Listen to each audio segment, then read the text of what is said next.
Hey everyone, welcome to the moon forecast for the full moon in Virgo we have coming up. I'm Kendall with the Bohemian Tarot Girl. And I'm Amy with Wild Reawakening. And this is a big moon. This is not our typical moon. Pisces full or Virgo full moon, and it is a lunar eclipse. And we have a lot of energy in Pisces, and so there's just a lot of planetary interactions happening. So we're going to get into this. There's so much to talk about, and really intense. This is a really like karmic situation that we're going through. And we're really at that start of the story. And we can look at it, and sorry everyone, I'm just starting to get a cold. So, it's really the start of the story with these eclipses too, and these blood moons that come up. We have another one that's part of a three-part series, and it kind of comes in that time in September 7th to be exact. And then we see another one that comes in March 3rd of 2026.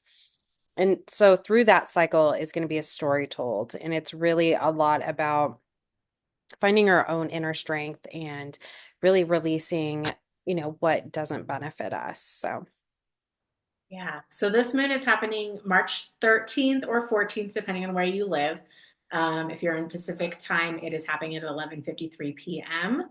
and it is at almost 24 degrees of Virgo. And so we have full moons. They typically, well, not typically, they always they always happen when the sun and the moon are in opposition. So we have our sun in Pisces and we have our moon in Virgo. Um, and they're opposing each other. And so there's this energy flow that is kind of different. They don't really relate to each other well, and we'll get into why that is. mhm. Um, but having it be a lunar eclipse as well means that there is something really fated about this energy. It's opening a portal. We always talk about eclipses being portal energies. And since this is kind of like the major start of this Pisces Virgo portal, like you're going to notice that there are very significant themes happening in a certain area of your chart. So if you want to go ahead and look where 24 degrees of Pisces and Virgo are in your chart, look at those two houses. Those are going to be the themes. The North Node has been in Pisces. That happened at the beginning of the year. North Node is the direction that you are moving into. It's what you're growing into, where you're learning lessons. South Node is typically where you have completed something and you're ready to let it go. So look at the themes of those houses and see that area for you.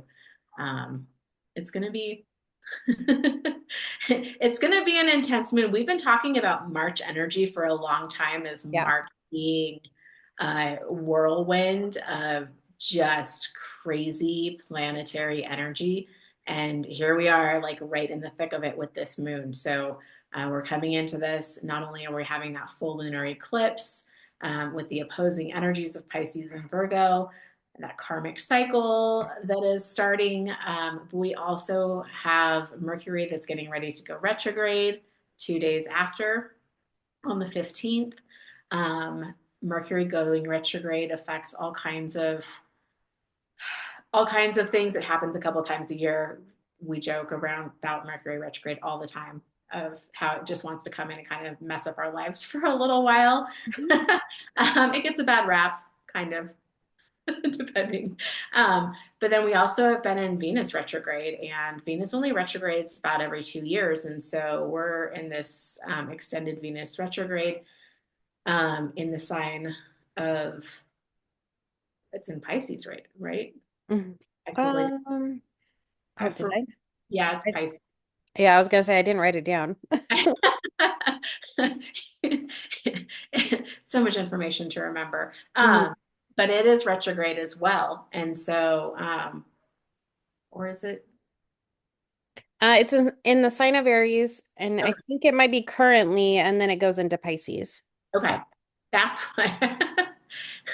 So we have that happening as well. And so there's just a lot of going, your personal planets are going to be going over terrain that they have already crossed. And so when we do that, it's a time for integration. It's a time for looking at things, kind of slowing down, reassessing, reevaluating, getting a second look, integrating things. So this is really pivotal energy for looking at what is not necessarily working in your best favor, what you've outgrown, what's no longer in alignment, what cycles in your life are ready to come to a closure. Because as we move into Aries season, which is coming, that's going to usher in new beginnings. So, this is a really important, significant moon to really pay attention to what comes up for you. Um, yeah, there's, I have more to say about this, but I feel like I've been talking. Okay. I was gonna say, I'd just be aware that because we're doing a Venus retrograde alongside a Mercury retrograde, um, and Venus is very specific, usually to, towards your love and partnerships, that sort of thing. Just be aware that with Mercury going retrograde as well during that time, that there's miscommunications. And so make sure that if you're trying to work through problems, if you're trying to do, work on your communication, that you guys make sure that things aren't getting missed because that's the whole Mercury retrograde is miscommunications. And so make sure your point is getting across, that you're having open communication during this time, especially with your romantic partners. Because although Venus is a shakeup in relationships, you still want to make sure that you're communicating what you need throughout this time period. So just be aware of that. Make sure that you're doing that, with kind of the grace that this Venus retrograde requires you to have. So, Yeah, because not only are they both retrograde, they are both in the sign of Aries, and they are going to be conjunct, which means that they will be in the exact same place while they are both retrograding. So, there's a lot of potential there for, I mean, we always joke around. I always joke around about Mercury retrograde. It's just so easy to pick on and to blame for everything. But a typical theme of a Mercury retrograde is that past partners will kind of come back and communicate with you. With a Venus retrograde, that is also a theme of past partnerships coming back.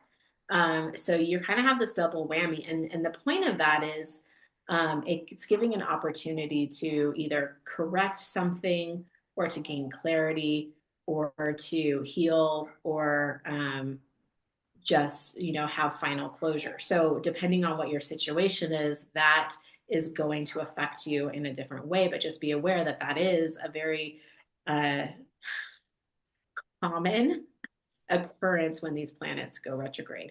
So mhm. having them kind of double whammy in the same sign at the same degree placement, it's emphasized at this time that this could be happening. Also on the flip side, because it's, Venus is not just about partnerships, but it's also about all the good things, money, love. It can also have the potential for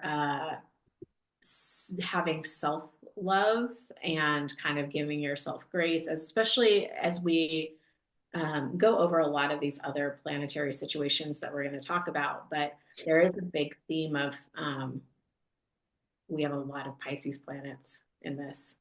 Got a We have stellium of them. So, a Pisces stellium happening um, with this moon that has the North Node. It has Saturn. It has the Sun. And I feel like I'm missing one. Neptune. Neptune. Mhm. And so those are slow moving planets, most of them, not the Sun, but Neptune and Saturn. And Neptune is kind of, it's the 12th sign of the, not Neptune, sorry, getting ahead of myself. Pisces is the last sign of the zodiac, and it is known for the themes of what is hidden, what is not seen, what is in the spiritual realm, kind of a little mysterious and etheric and not really concrete. With this being an eclipse, and having the moon in Virgo. Virgo is all about what is concrete, what you can see, what you know, what is visible, what what is being created on a conscious level, whereas Pisces is very unconscious and and does not um, is not something that you can see with the visible eye. There's no, it's not tangible. And so there may be things coming to the surface during this moon of what has been hidden is making its way to be revealed. And so Yeah. there can be secrets that come to light. There can be epiphanies, realizations, um, information that you may not have, been privy to that can really alter the course of your direction or bring clarity and necessity of closure. Hmm. So just uh, having Saturn there too, it's not always very pleasant. It can be a little bit of an uncomfortable situation, but it is all necessary and very timely with this. Yeah. I mean, Saturn is the Lord of karma, and I do feel like everything that's going to happen during this time is very karmic for you. Um, and there is with that Pisces element in so many of these places, including your North Node, there's kind of like this ability to, I think if you use it in the good, manifest some stuff and also really do some deeper diving into that subconscious level and being able to see potentially like what could be coming forward for you in the future. I think you have that ability during this time. Um, but things that are going to come forward are very karmic, and it's very much like this is meant for your soul. And so sometimes they can be uncomfortable, sometimes it's not something that you really want to face. And this moon is really asking us to feel into the emotions with all that Pisces energy. And I do think that we're going to be highly sensitive and that's going to come into play. So just be aware of people in your vicinity if they seem a little more upset or if they, have a tendency to lash out a little bit more in general.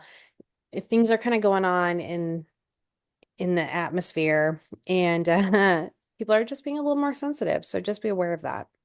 Mhm. Your intuition at this time can be super heightened with the moon opposing the moon. So Virgo, sorry. This happens with like I'm on a trajectory and then information starts coming in. It's like, no, say this instead. Um, Virgo is very much about the mind and the body. And then we have Pisces, which is all about spirit. And so when you have this type of full moon with these two signs, it's really about this merging together of the whole of the mind, body, and spirit. And you need you need all three to really be balanced and functioning at your highest, ability um, as a spirit on this earthly planet.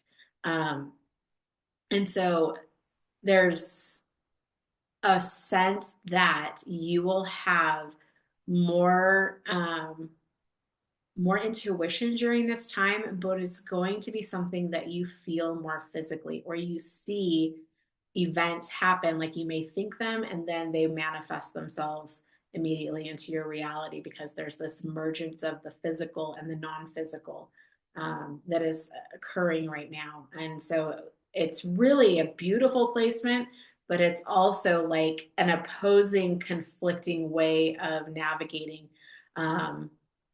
of navigating things. And so we have, that moon is opposing all of those planets in Pisces. It's opposing Saturn, it's opposing Neptune, it's opposing the North Node. Um, that moon is also sitting right on the South Node. And so the South Node being about what's releasing, and the moon being your emotional environment. And it's a very personal thing. And so you may be looking at all of these things that have not been serving you that are now ready to be released. You may have had certain plans or trajectories that you were trying to put um, into the world in a very physical form and realizing that they no longer match or align because you've now received new information where it's not in your best interest anymore to continue down that path. So just be aware that there could be really a shifting and a navigating of what you thought your world was going to look like, based on the information that Pisces is kind of coming in and uncovering and revealing. Um, but as with any kind of like Scooby-Doo mystery, like you want to see what is really behind the mask. And that way, you can make better decisions for yourself. It's really an opportunity also with that Venus retrograde to kind of give yourself some self-love as to the direction that you have been moving in, and have some grace for yourself for your past. That There was another alignment here. I can't remember what it was, but yeah, there is an element of your past kind of coming up and you having an awareness and a healing aspect going on. Yeah, I think in general, that sums up this moon is that it's very much around our physical reality shifting and changing, and it's going to be guided by this subconscious, this kind of soul felt, transition into like a different path potentially. And so that we all just need to be aware that things are shifting, we're shifting, and that even if you didn't think you were going to go down a certain path, you know, there are opportunities with it, and that really this where you're heading during this time is where you're supposed to be heading. It's kind of that realignment for your soul. So some of us kind of vary off onto different paths, and then this is kind of like a correction time. And so some might feel it a little bit more, some might feel it not very much. So just be aware, and I definitely think writing down during this time and being able to journal what happens and what comes to your mind is super important. And I would carry that with you. And we talked about, that energy of this moon really comes till all the way up 2026. And so just know that here's your start of your story. Journal it, write it down so you know. And if you feel uneasy, I would go ahead and go ground yourself outside. Go stand barefoot, do whatever you need to do, go out in nature. So, yeah. Mhm. Yeah. And always like, because these energies are not just happening personally, it's also globally. Like you said, have grace for people around you because they're going through their own process of having big realizations or having secrets come to light. And it's also an opportunity to like really, um, look at what you're closing out. Um, but we always say like really, moons are such a personal planet. Like it's good to bring the focus back inwards to yourself and do the internal work that you can do on your own. And that kind of creates a ripple out into the collective. So if you're having too much focus on what's happening in the collective, you're kind of missing the opportunity to really do the work that is actually what is going to start shifting things for you on a personal level. So we do have some supportive energy from Uranus and Taurus, which is the game changer. It is trining the moon in Virgo, and it is also sextiling all of those planets in Pisces. And so that is a very beneficial energy between the two. So there is going to be a sense of support as you realize maybe different trajectories for yourself. New opportunities may suddenly present themselves, different directions, new developments. So even though it may feel like there's a lot of shifting around or a lot of closing out of certain pathways, new pathways um, are being created and presented as we move through this cycle. So, um, yeah. And then the good news, which we talked about before, is that Mars in Cancer is now moving direct, and it's gaining momentum. And so that is kind of picking up the pace of things as we go forward. So it's going to take some time. It's not really going to get its full speed or back to where the position that it started in back in months ago, but it's getting there. So We're going to be going over some old Mars territory for a little while. But that is the one that I was thinking of. That is going to be squaring Chiron and Aries.